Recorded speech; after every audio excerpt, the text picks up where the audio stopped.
Television is just about as fickle an industry as you could possibly find, as the landscape is littered with TV shows all scrambling to make a good impression on any potential viewer that might stumble upon them. Ratings are as important to the TV world as box office receipts are to the film industry, because it's your viewership that ultimately guarantees their success. Over the years, we've seen some titans of television make an unforgettable impact on those watching at home, garnering viewers in their droves as they do their thing. And sometimes these viewers even rise as the respective show carries on. Then you have the other side of the coin. You know, the one where a show is so darn popular that it ends up making a few missteps along the way and actually loses a large chunk of those viewers. Yeah. With that in mind, I'm Gareth from Whatculture.com, and here are 9 TV shows that lost millions of viewers, and why.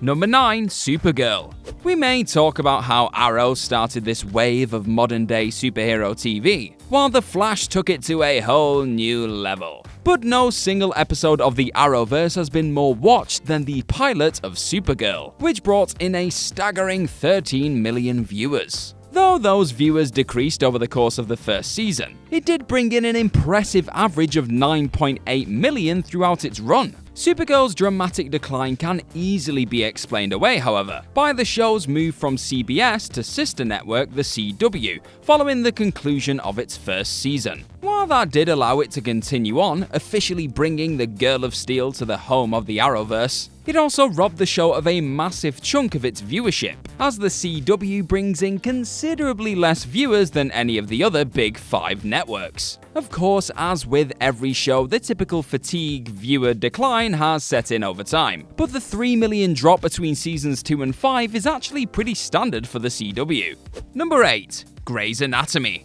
Grys Anatomy is one of the longest running shows on television today, and for good reason. Kicking off its historic run back in 2005 with 16 million viewers, those figures would actually increase as the show went on, with it bringing in between 20 to 25 million on a weekly basis during its second and third seasons. And though its audience would eventually whittle down, it held on to the vast majority of them for a very long time. Make no mistake about it, Grys Anatomy may have lost millions of viewers over the years, but that doesn't highlight any kind of weakness. No, instead it's just an example of how long it's managed to defy age. The truth is that the show started its run as a TV juggernaut, and it's still one today. Sure, its ratings may pale in comparison to what they once were, but the world has changed, and first airing figures aren't quite as important as they once were. Number 7. Fear the Walking Dead.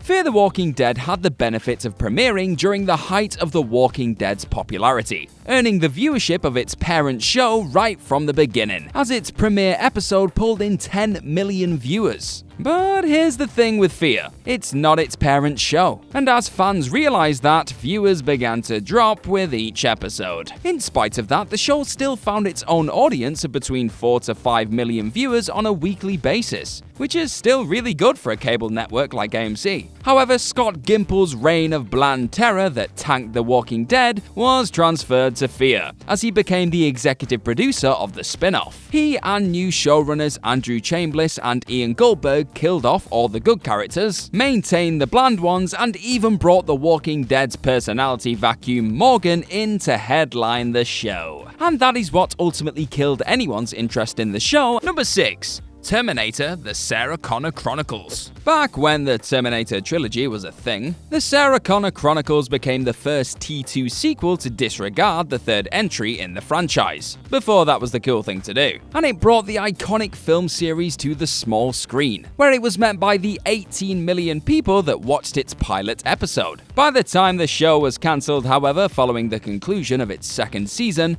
there were only 3 million people watching it. Though it lost almost half its viewership between the first and second episodes, the remainder of the first season still found an impressive groove somewhere between 8 and 10 million. It was the space between it and the second season that ultimately undercut its success though, because for some reason fans of the show just never returned for season 2. Unfortunately, the series just couldn't maintain all those eyeballs, and given that it's actually one of the more consistent post-T2 stories, that is a damn shame. game.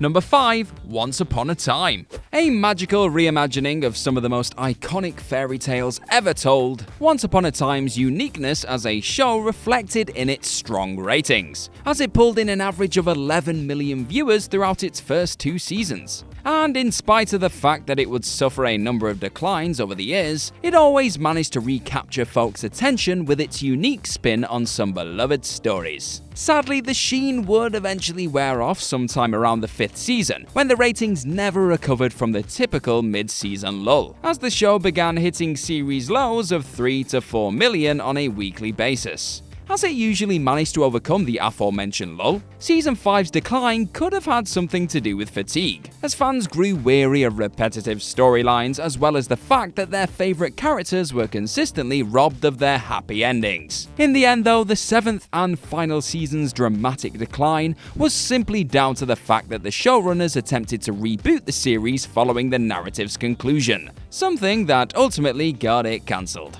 Number 4. Gotham. It shouldn't come as a surprise to learn that a show centered on the origins of Batman drew huge numbers for Fox back in 2014, as the pilot episode of Gotham drew an impressive 8.21 million viewers. What should come as a surprise is just how quickly those figures began to drop throughout the remainder of the season, and yes, the rest of the show's 5-year run, with the final episode only drawing 2.19 million viewers. This one's, well, quite simple really. The beginning of Gotham marked a new era for Batman on television, and as a result it drew a number of intrigued fans who wanted to see just how they'd pull it off. However, it became clear rather early on that Gotham was destined to do its own thing, and that didn't sit right with everyone. Despite this, the show did find its own niche. Its market, if you will, and the off-the-wall Batman prequel appealed to them quite well, as its ratings held rather steady in its last 3 seasons.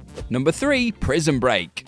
Prism Break's exceptional first season was so darn gripping that it premiered and concluded to 10 million viewers, with the 20 episodes in between maintaining those high viewing figures. As with most shows, a ratings decline was inevitable, but the real drop didn't begin until the 3rd season, before it plummeted in the 4th. The interesting thing about Prism Break is that while the quality began to dip in its 2nd season, most viewers stuck by it until halfway through the 3rd. However, it did find a relatively mediocre groove with 4 million eyeballs watching each week. Then a schedule change in Season 4 placed it in the infamous Friday night death slot, dooming it to its ultimate cancellation. In spite of its presence as one of the all-time greats, a reputation it only received based on that first season, its revival premiered 8 years later to only slightly improved figures.